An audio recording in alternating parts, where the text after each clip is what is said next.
Reverend Joseph Beasley. We have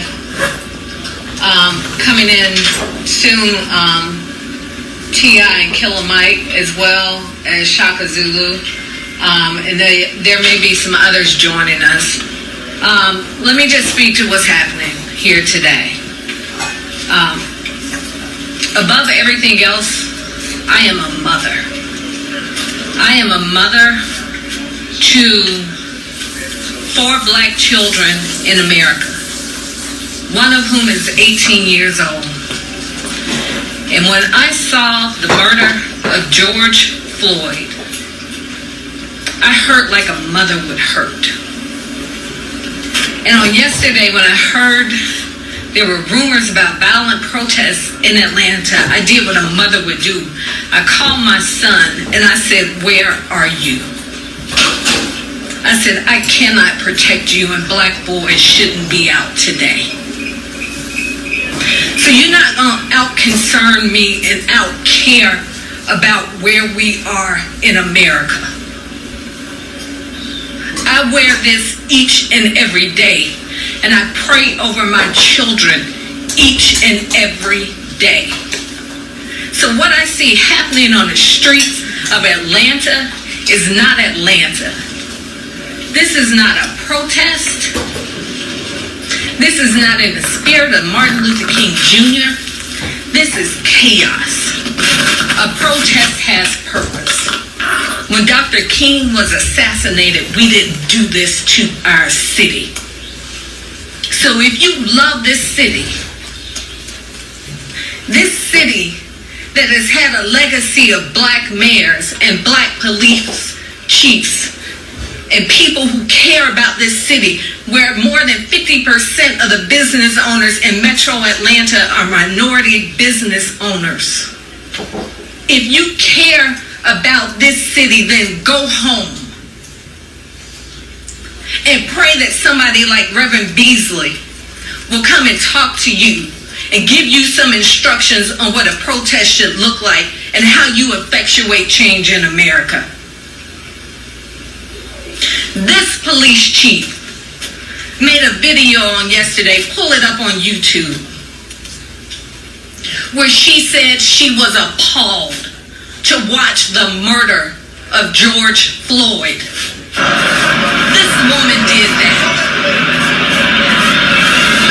During the legacy of Martin Luther King Jr. and the Civil Rights Movement, you're not protesting anything running out with brown liquor in your hands, breaking windows in this city. T.I. and Killer Mike own half the West Side. So when you burn down this city, you're burning down our community. If you want change in America, go and register to vote. Show up at the polls on June 9th. Do it in November. That is the change we need in this country.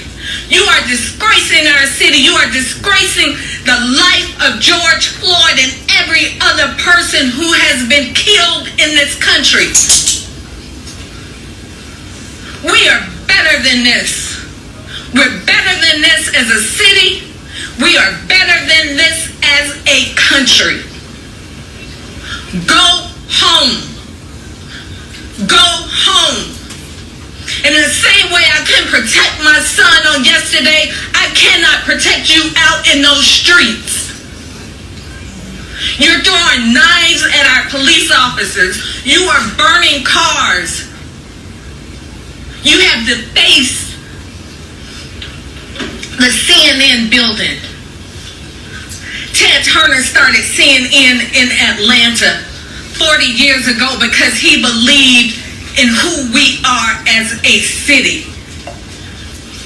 There was a black reporter who was arrested on camera this morning who works for CNN. They are telling our stories, and you are disgracing their building. This is not the legacy of civil rights in America. This is chaos, and we're buying into it. This won't change anything. We're no longer talking about the murder of an innocent man. We're talking about how you're burning police cars on the streets of Atlanta, Georgia. Go home.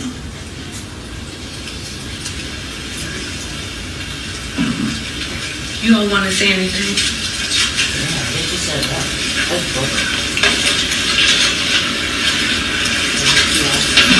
I've already said what I had to say. Atlanta is the place where people like me, Killer Mike, other artists, creatives, other people who come from our culture, and other people who rise up out of the wreckage of the struggles that we all experience just by being born a certain color in this country.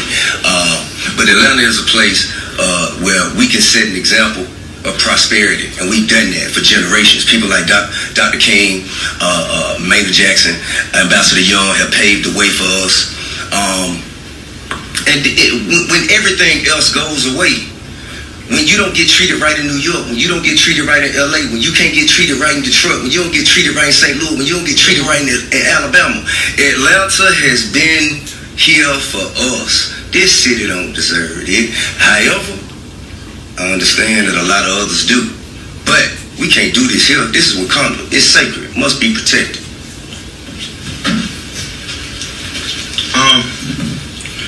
I didn't want to come, and I don't want to be here. I'm the son of an Atlanta City police officer. My cousin is an Atlanta City police officer, and my other cousin, East Point police officer. And I got a lot of love and respect for police officers, down to the original 8 police officers in Atlanta that even after becoming police had to dress in a YMCA because white officers didn't want to get dressed with niggers. And here we are 80 years later. I watched a white officer assassinate a black man, and I know that tore your heart out. And I know it's crippling. And I have nothing positive to say in this moment, because I don't want to be here. But I'm responsible to be here because it wasn't just Dr. King and people dressed nicely who marched and protested to progress this city and so many other cities. It was people like my grandmother, people like my aunts and uncles who were members of SCLC and NAACP, and in particular, Reverend James Orange, Mrs. Alice Johnson, and Reverend Love, who we just lost last year. So I'm duty bound to be here to simply say that it is your duty not to burn your own house down for anger with an enemy. It is your duty to fortify your own house so that you may be a house of refuge in times of organization. And now is the time to plot, plan, strategize, organize, and mobilize. It is time to beat up prosecutors you don't like at the voting booth. It is time to hold mayoral offices accountable, chiefs and deputy chiefs. Atlanta is not perfect, but we're a lot better than we ever were, and we're a lot better than cities are. I'm mad as hell. I woke up wanting to see the world burn down yesterday because I'm tired of seeing black men die. He casually put his knee on a human being's neck for 9 minutes as he died like a zebra in the clutch of a lion's jaw. And we watch it like murder porn over and over again. So that's why children are burning to the ground. They don't know what else to do. And it is the responsibility of us to make this better right now. We don't want to see one officer charged. We want to see 4 officers prosecuted and sentenced.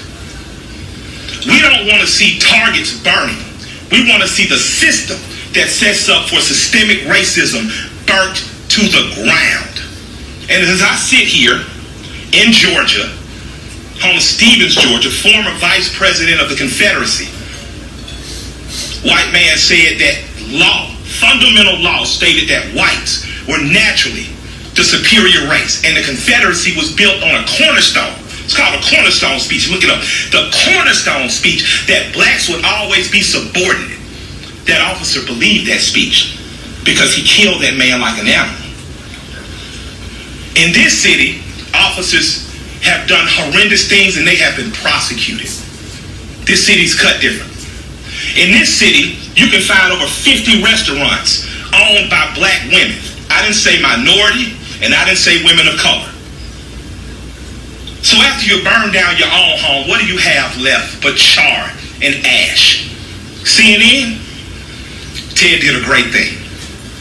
I love CNN, I love Cartoon Network, but I'd like to say to CNN right now, karma's a mother. Stop feeding fear and anger every day. Stop making people feel so fearful. Give them hope. I'm glad they only took down a sign that defaced a building and they're not killing human beings like that policeman did. I'm glad that they only destroyed some brick and mortar and they didn't rip a father from a son. They didn't rip a son from a mother like the policeman did. When a man yells for his mother in duress and pain and she's dead, he's essentially yelling, please God, don't let it happen to me. And we watch that. So my question for us on the other side of this camera is, after it burns, will we be left with charred, or will we rise like a phoenix out of the ashes that Atlanta has always done? Will we use this as a moment to say that we will not do what other cities have done, and in fact we will get better than we've been?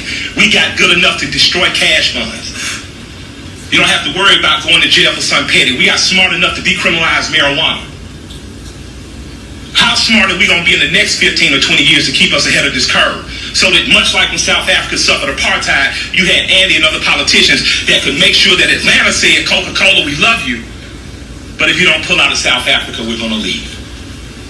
We're not going to drink Coca-Cola anymore. Coca-Cola jumped on their side and apartheid ended. So we have an opportunity now. Because I'm mad, I don't have any good advice. But what I can tell you is that if you sit in your homes tonight, instead of burning your home to the ground, you will have time to properly plot, plan, strategize, and organize and mobilize in an effective way. And two of the most effective ways is first taking your butt to the computer and making sure you fill out your census so that people know who you are and where you are. The next thing is making sure you exercise your political bully power and going to local elections and beating up the politicians that you don't like. You got a prosecutor sent your partner to jail and you know it was bullshit, put a new prosecutor in there. Now's your election to do it. You want a different senator that's more progressive, that pulls marijuana through, now's the time to do that. But it is not time to burn down your own home. I love and I respect you. I hate I don't have more to say. I hate I can't fix it in a snap. I hate Atlanta's not perfect for as good as we are. But we have to be better than this moment. We have to be better than burning down our own homes. Because if we lose Atlanta, what else we got? We lose an ability to plot, to plan, to strategize, to organize, and to properly mobilize. I want you to go home. I want you to talk to 10 of your friends. I want you guys to come up with real solutions. I would like for the Atlanta City Police Department to bring back the Community Review Board, one that Alice Johnson was formerly under Chief Turner. We need a review board hit ahead of it before an officer does some stupid shit. We need to get ahead of it. That's my recommendation to my mayor and my chief. Let's get a review board. Let's get ahead of it. And let's give them power. We don't need an officer that makes a mistake once, twice, 3 times, and finally he kills a boy on national TV, and the next thing you know, the country is burning down. We don't need a dumbass president repeating what segregation is said. You start looting, we start shooting. But the problem is some officers black and some people gonna shoot back. And that's not good for our community either. I love and respect you all. I hope that we find a way out of it because I don't have the answers, but I do know we must plot, we must plan, we must strategize, organize, and mobilize. Thank you for allowing me some time to speak. I'd like to appreciate our chief for what she said on YouTube. I thought it was very bold to do. I'd like to appreciate our mayor for talking to us like a black mama and telling us to take our ass at home. And I'd like to thank my friend for convincing me to come here. And I'll defer to Joe Beasley now because he knows a hell of a lot more than we do. Thank y'all. Well, thank you very much.